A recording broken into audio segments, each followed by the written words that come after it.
नमस्कार। दिव्य होम से मैं फाल्गुनी आप सबका हार्दिक स्वागत करती हूँ।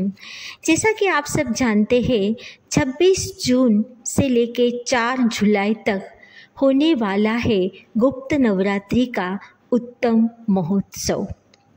आप सभी को गुप्त नवरात्रि के उपलक्ष्य में बहुत बहुत शुभकामनाएं, बधाई। और इस वीडियो में हम चर्चा करेंगे गुप्त नवरात्रि का महत्व, गुप्त नवरात्रि की कथा, गुप्त नवरात्रि के दौरान हमें कौन से मंत्र जाप और साधना करनी चाहिए, 10 महाविद्या और उसका इतिहास, गुप्त नवरात्रि के उपाय तथा अंत में गुप्त नवरात्रि में हमें मंत्र साधना से क्या मिलेगा। इस सभी चर्चा आज हम इस वीडियो में करने वाले हैं।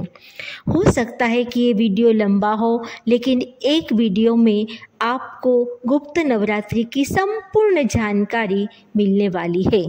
उम्मीद है आपको ये पसंद आए।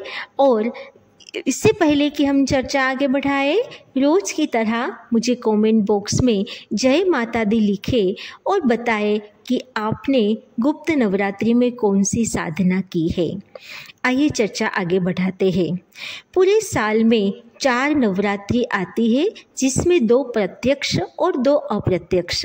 प्रत्यक्ष जो चैत्र और आश्विन मास की नवरात्रि और अप्रत्यक्ष जो आषाढ़ और माघ मास की नवरात्रि होती है, जिन्हें गुप्त नवरात्रि के बारे में जाना जाता है। गुप्त इसीलिए क्योंकि गुप्त हमारी जो साधना मंत्र है उसे ज़्यादातर हमें गुप्त रहना है, गुप्त साधनाएं गुप्त स्थानों पे करनी है और माँ को गुप्त रूप से उनका आशीर्वाद ग्रहण करना है। इसीलिए इसे गुप्त नवरात्रि कहते थे। अब तक यानी कि द्वापर युग, सतयुग और इसके बाद जितने भी युग आए और अब तक कलयुग तक ये जो गुप्त नवरात्रि साधना है वो बहुत कम लोगों के लिए मानी जाती थी।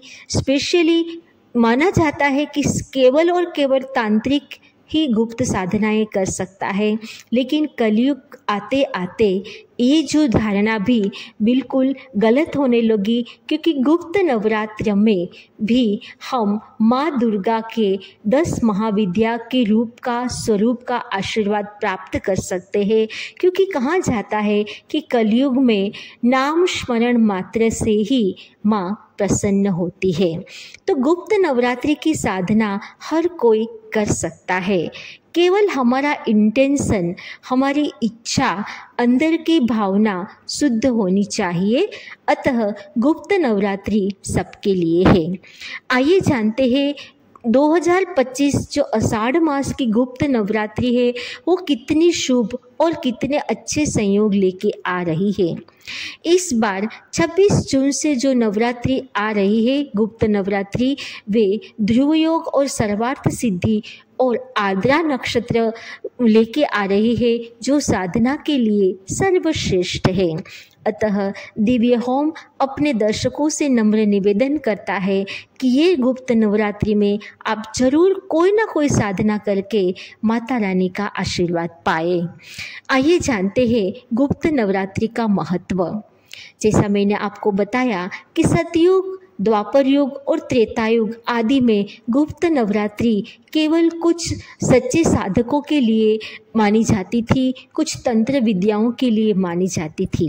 लेकिन कलयुग आते आते ये सारी 10 महाविद्या ही कलयुग की एक सिद्धि देवी मानी जाती है। खास करके माँ काली को कलयुग की साक्षात देवी माना गया है। अतः गुप्त नवरात्रि में की जाने वाली साधना सबके लिए सुलभ मानी गई है। वैसे ललिता सहस्त्र नाम में श्लोक नंबर 56, श्लोक नंबर 56 में कहा गया है कि महातंत्रा, महामंत्रा, महायंत्रा, महासना। महातंत्रा यानी कि माँ ही सर्वोच्च तंत्र है जो चेतना का परम विस्तार है। महामंत्रा यानी माँ ही वो महानतम मंत्र है जो ध्वनि की आदर्श शक्ति है। और महायंत्रा यानी माँ ही वो परम यंत्र है जो ईश्वर से जुड़ने का दिव्य द्वार हमें प्रदान करती है। और महासना यानी माँ का आसन है हम भक्तों का अपना हृदय, यानी कि जो भक्त की शुद्ध भावना है, शुद्ध इच्छा है, वही माँ का आसन है। हमें बस पूर्ण श्रद्धा और भीतर मुड़ने का साहस चाहिए, जो माँ के इस 10 महाविद्या के द्वार तक हमें ले जाती है। अतः ललिता सहस्त्र नाम के हिसाब से जाने तो गुप्त नवरात्र साधना हर कोई सामान्य मनुष्य भी कर सकता है। इसके उपरांत आइए जानते हैं कि गुप्त नवरात्र में जो 10 महाविद्या की साधना है वह कैसे हमारे शास्त्रों से लेके जन जन तक किस तरह से आई। सबसे पहले जानते हैं कि गुप्त नवरात्रि में जो 10 महाविद्या की साधना की जाती है वो भगवान महाविष्णु के अवतार हयग्रीव ने भगवान अगस्त्य ऋषि को सबसे पहले ये 10 महाविद्या के बारे में बताया था। इसके बाद अगस्त्य मुनि ने दत्तात्रेय ऋषि को बताया, फिर दत्तात्रेय मुनि ने परशुराम ऋषि को बताया, और परशुराम जी जो कि भगवान विष्णु के ही अवतार थे और वे शादीशुदा ना होने के कारण जन जन तक ये महाविद्या के बारे में कौन बताएगा, जिसके बारे में हमेशा चिंतित रहते थे। अतः भगवान विष्णु ने ही उसे एक संकेत दिया कि ये जो 10 महाविद्या की विद्या है वे ऋषि वशिष्ठ को बताए। इसके बाद ऋषि वशिष्ठ ने अपने खुद के पुत्र शक्ति मुनि को ये साधना नहीं की, क्योंकि ये 10 महाविद्या की साधना एक योग्य साधक के लिए ही होती है। अतः उन्होंने अपने पौत्र पराशर को 10 महाविद्या साधना के बारे में बताया। बाद में जैसा कि आप सब जानते हैं कि ऋषि वशिष्ठ के पौत्र पराशर और उन्हें जब मत्स्यगंध्या के साथ उन्होंने शारीरिक संबंध बनाया तो उनमें से वेद व्यास का जन्म हुआ, और वेद व्यास से ये 10 महाविद्या तथा कुंडलिनी के रहस्य और त्रिपुर महासुंदरी के रहस्य का जन जन को प्रचार प्रसार हुआ। तो ये है गुप्त नवरात्रि में 10 महाविद्या का, जिसे हम कहते हैं कि कैसे जन जन तक ये पहुंची, ये 10 महाविद्या का इतिहास। आइए जानते हैं गुप्त नवरात्रि की कथा। गुप्त नवरात्र के बारे में एक प्राचीन कथा प्रचलित है कि एक बार जब ऋषि श्रृंगी अपने भक्तों को दर्शन दे रहे थे, तब अचानक भीड़ में से एक स्त्री निकलकर आई और करबद्ध होकर ऋषि श्रृंगी से बोली कि मेरे पति बुरी आदतों से हमेशा घिरे रहते हैं, और मांसाहारी और जुआरी होने के कारण मैं पूजा पाठ घर में नहीं कर पाती, धर्म और भक्ति से जुड़े कार्य भी कभी नहीं कर पाती, दान धर्म पूजा पाठ नहीं करने से, अन्नदान भी नहीं करने से मेरी दुर्गति होगी। ये प्रश्न पूछने से ऋषि श्रृंगी ने उसे गुप्त नवरात्र के बारे में बताया कि गुप्त नवरात्र की साधना हर कोई कर सकता है, चाहे वो मांसाहारी, कामी, लोभी, पूजा पाठ नहीं करने वाला कोई भी हो। गुप्त नवरात्र में माता की पूजा जो कोई भी करता है और उसे सिद्धि प्राप्त कर लेता है, फिर उसको उसके जीवन में कुछ और करने की आवश्यकता नहीं है। स्त्री ने ऋषि श्रृंगी के बात पर पूर्ण श्रद्धा रखते हुए गुप्त नवरात्रि की पूजा करी, माता रानी को प्रसन्न किया और उसके जीवन में धीरे धीरे परिवर्तन आने लगा, घर में सुख शांति आने लगी, पति अच्छे मार्ग पर आ गए और जीवन माता की कृपा से श्रेष्ठ होने लगा। ये है आपके लिए एक कथा, क्योंकि यदि आप भी एक या कई तरह के दुर्व्यसनों से ग्रस्त है, आपके घर के सदस्य भी अच्छा वातावरण घर में नहीं है और आपकी इच्छा है कि माता की कृपा से जीवन में सुख समृद्धि आए, तो गुप्त नवरात्र साधना अवश्य करनी चाहिए। गुप्त नवरात्र केवल तांत्रिक उपाय या केवल तांत्रिकों के लिए नहीं है। आप सब जानते हैं कि गुप्त नवरात्र हम सब सात्विक भक्तों के लिए भी है, क्योंकि इनका जो रहस्य है वो कुछ जरूरी नियमों का पालन करते हुए यदि हम इस दौरान मंत्र साधना करते हैं तो वो अत्यंत फलकारी होती है। इसीलिए गुप्त नवरात्रि में मंत्र साधना अत्यंत आवश्यक है। गुप्त नवरात्रि का एक व्यवहारिक दृष्टिकोण ये भी है क्योंकि ये नवरात्र ऋतु परिवर्तन के साथ आता है। आयुर्वेद के मुताबिक इस बदलाव से जहाँ शरीर में वात पित्त कफ में दोष पैदा होते हैं, वही बाहरी वातावरण में रोगाणु पनपते हैं जो कि विभिन्न प्रकार की बीमारियों का कारण बनते हैं। सुखी स्वच्छ जीवन के लिए इनसे बचाव बहुत आवश्यक है।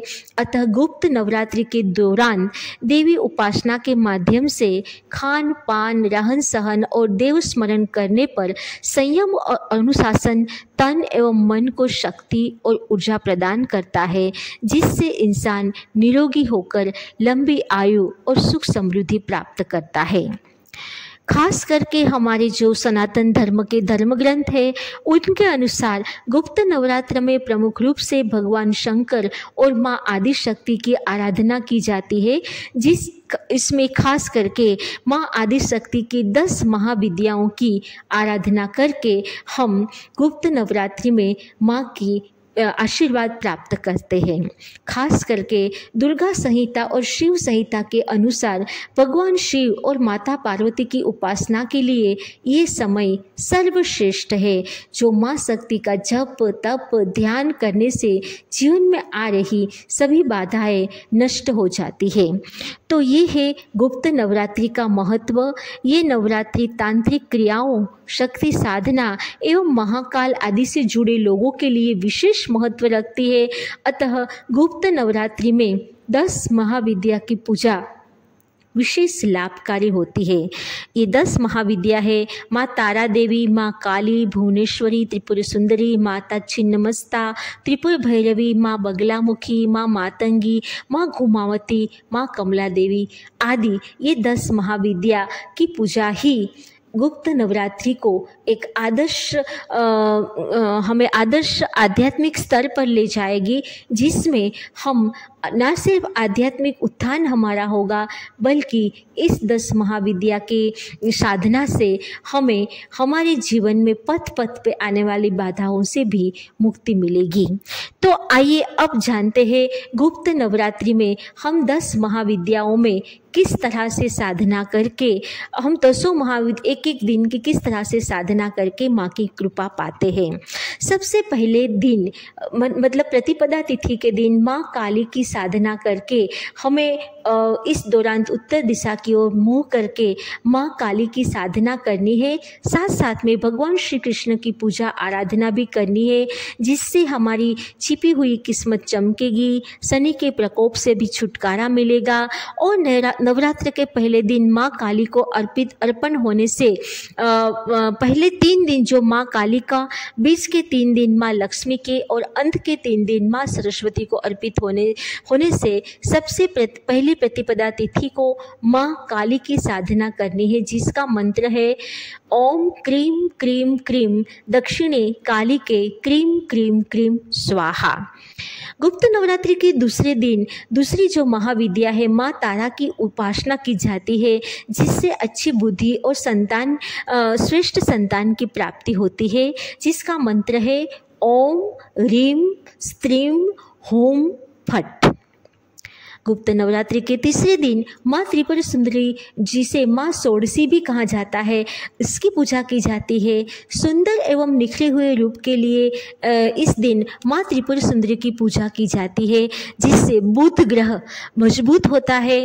और इसके साथ साथ रुद्राक्ष की माला से माँ त्रिपुर सुंदरी का मंत्र ओम ऐम ह्रीम श्रीम त्रिपुर सुंदरिये नमः का जाप करके आप माँ त्रिपुर सुंदरी की कृपा पा सकते हैं। गुप्त नवरात्रि के चौथे दिन माँ भुवनेश्वरी की पूजा, जो मोक्ष और सभी तरह के जो शुभ भाव है वो हमें प्रदान करती है, जिससे चंद्रमा ग्रह संबंधी सारी परेशानी दूर होती है और हमें सुख सौभाग्य की प्राप्ति होती है। माँ भुवनेश्वरी का मंत्र है ह्रीम भुवनेश्वरी ह्रीम नमः, और दूसरा मंत्र है ओम ऐम ह्रीम श्रीम नमः। आप दोनों में से कोई भी मंत्र की पूजा आराधना गुप्त नवरात्रि के चौथे दिन कर सकते हैं। गुप्त नवरात्रि के 5वें दिन माँ छिन्नमस्ता की पूजा की जाती है, जिससे शत्रुओं और रोगों का नाश होता है। ये पूजा राहु के संबंधित कोई भी परेशानी से भी हमें छुटकारा पा लेती है, जिसका मंत्र रुद्राक्ष की माला से करना है।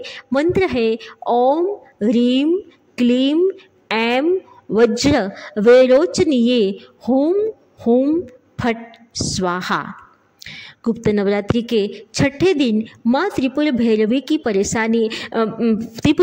की साधना की जाती है, जो हर तरह के नज़र दोष, भूत प्रेत संबंधी परेशानी, सभी तरह के नकारात्मक भाव से हमें छुटकारा देती है। साथ में बाल भद्र की भी पूजा इसी दिन की जाती है।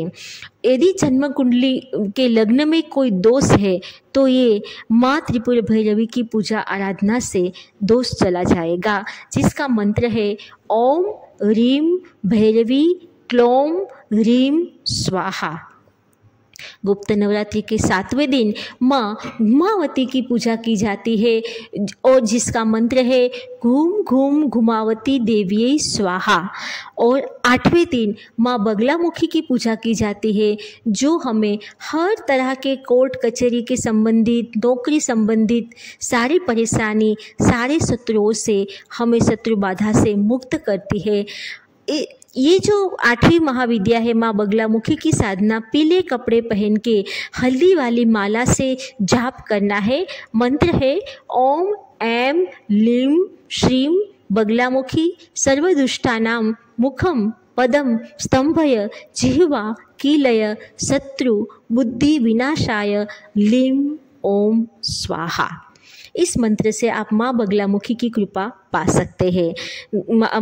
माता की जो 9वीं महाविद्या है माँ मातंगी की पूजा धरती की ओर, माँ कमला की पूजा आकाश की ओर मुँह करके, क्योंकि 10वीं महाविद्या माँ कमला है, की जानी चाहिए, जिससे हमें बुद्धि संबंधी सारे जो परेशानी है वो दूर होती है, हमारी बुद्धि में अच्छे विचार आते हैं। और माँ मातंगी का मंत्र है क्रीं ह्रीं मातंगी ह्रीं क्रीं स्वाहा।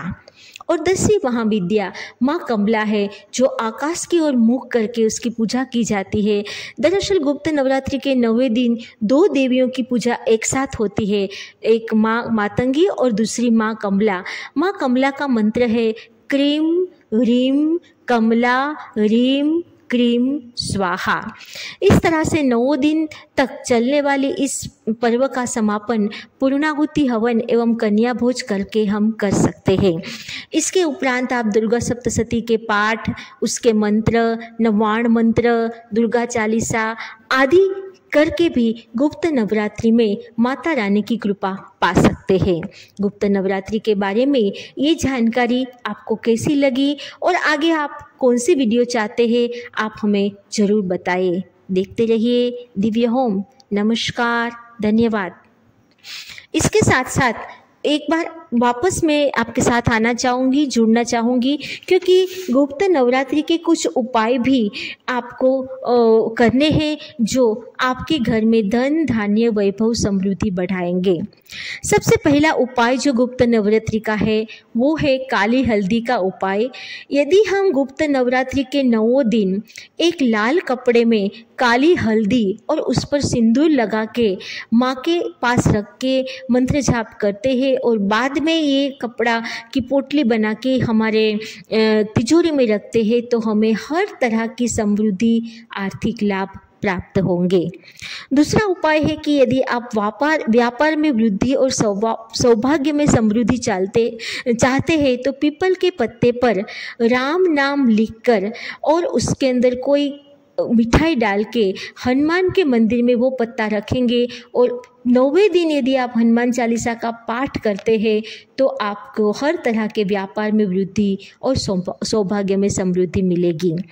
तीसरा उपाय है, यदि आप अपने संतान की तरक्की चाहते हो, उनके विवाह में बाधा ना आए ये चाहते हो, तो एक नींबू में 4 लौंग लगाकर माता रानी के पास 9 दिन रखें और नवाण मंत्र ओम ऐं ह्रीं क्लीं चामुंडाय विचे, इस मंत्र का रोज 108 बार जाप करके 10वें दिन उसे चुपचाप चौराहे पर छोड़ दे और बाद में बिना पीछे देखे घर पे आ जाए तो आपके संतान की तरक्की दुनिया की कोई ताकत नहीं रोक सकती और उसमें विवाह के योग भी बनेंगे। चौथा उपाय है, यदि आपके घर में ग्रह दोष और वास्तु दोष है तो 9 के 9 दिन शिवलिंग पर लाल चंदन और गंगा जल अर्पित करके भगवान शिव की आराधना करने से ग्रह दोष वास्तु दोष खत्म होते हैं। और 5वां उपाय है, यदि आप कोर्ट कचहरी केस कर्ज बुरी नज़र आदि से परेशान हैं तो 9 के 9 दिन दुर्गा सप्तशती का पाठ करने से ये सारी बाधा खत्म होती है। तो गुप्त नवरात्रि के बारे में ये सारी जानकारी मैंने आपको दी, इनका इतिहास, इनकी कथा, 10 महाविद्या का मंत्र, उपाय। मुझे उम्मीद ही नहीं लेकिन पूर्ण विश्वास है कि दिव्य होम के दर्शक गुप्त नवरात्रि में कोई ना कोई मंत्र साथ आराधना करके माता रानी की कृपा पाएंगे। नमस्कार, धन्यवाद।